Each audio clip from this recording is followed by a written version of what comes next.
bagian Afrika Timur yang dikelilingi oleh Rwanda di sebelah utara, Tanzania di timur, Kongo di barat, dan Danau Tanganyika. Luas negaranya hanya 27.834 km persegi.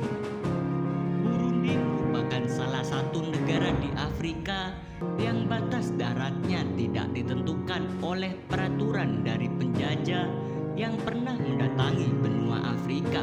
Meskipun negara ini tidak mempunyai batas laut, banyak dari perbatasan daratnya bersebelahan dengan Danau Tanganyika. Namun tanpa batas laut, Burundi menghadapi tekanan jumlah penduduk dan sumber daya alam yang sedikit. Selain itu, Burundi juga memiliki paling banyak konflik di Afrika dan di dunia. Burundi dulunya merupakan wilayah kekuasaan Jerman pada masa Perang Dunia Kedua, yang kemudian beralih ke tangan Belgia setelah perang telah usai. Negara ini berhasil memperoleh kemerdekaan pada tahun 1962. Namun kemerdekaan itu justru menjadi malapetaka ketika terjadi konflik antar suku yang berujung pada genosida.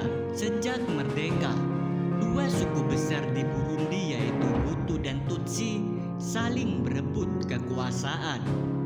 Ukurannya yang kecil menutupi masalah besar yang dihadapi dalam mencari penyelesaian. Sebab klaim supremasi dari minoritas Tutsi yang berkuasa dengan permintaan partisipasi politik dari suku mayoritas suku Hutu tidak disepakati. Burundi menjadi negara sangat miskin jika dibanding dengan Indonesia. Pendapatan per kapitanya 11 kali lebih kecil daripada Indonesia, yakni sebesar 270 US dollar atau setara dengan 4.050.000 saja. Negara ini mengalami krisis ekonomi sejak 7 tahun yang lalu dan masih berlangsung hingga saat ini, sehingga kehidupan di Burundi menjadi sangat sulit. Dikutip dari YouTube Ruhi Channel Bahasa Indonesia, sebanyak 65 penduduk Burundi berusia di bawah 25 tahun, 32% berusia di bawah 15 tahun, dan hanya 3% saja yang berusia di atas 65 tahun.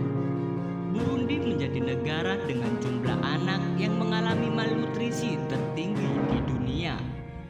Menurut data Global Hunger Index, level kelaparan penduduk di Burundi terus meningkat dan bertambah buruk setiap tahun.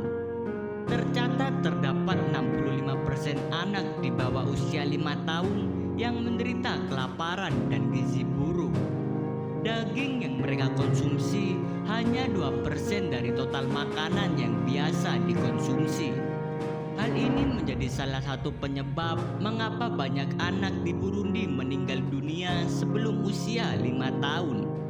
Selain itu, banyak pula dari mereka yang akhirnya kekurangan zat-zat penting dan mengakibatkan masalah IQ serta perkembangan fisik lainnya.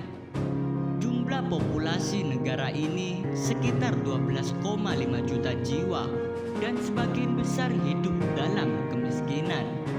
Negara dengan luas yang tidak seberapa ini memiliki jumlah penduduk yang bisa dibilang cukup banyak. Namun kebanyakan dari mereka hidup di bawah garis kemiskinan. Mereka kesulitan memberi makan diri sendiri beserta keluarga. Itulah yang menyebabkan Burundi juga dikenal sebagai salah satu negara paling tidak bahagia di dunia. Sekitar 80% rakyat Burundi bekerja di sektor pertanian dan sangat bergantung pada sektor ini, sehingga sebagian besar mereka berprofesi sebagai petani. Namun hal tersebut ternyata tidak dapat membuat mereka sejahtera. Sebagian besar pekerjaan di Burundi masih mengandalkan tenaga manusia dibanding teknologi. Teknologi yang mereka miliki masih minim dan belum berkembang seperti di negara kita, sehingga mereka masih sangat mengandalkan tenaga rakyat. Hanya sebagian kecil warga yang dapat mengakses listrik di rumahnya. Bahkan karena keterbatasan ini, ada Mayoritas telepon genggam yang digunakan pun masih produk lama. Mirisnya, sebagian besar anak-anak lebih memilih bekerja dibanding bersekolah. Hanya 32% penduduknya yang berhasil menyelesaikan sekolah menengah, dan kurang dari 1% yang melanjutkan ke universitas. Hal ini terjadi karena mereka berpikir bahwa sekolah tidak akan memberikan dampak positif dalam menunjang perekonomian keluarga. Sehingga sebagian besar anak-anak di sana lebih memilih untuk membantu orang tua dalam mencari uang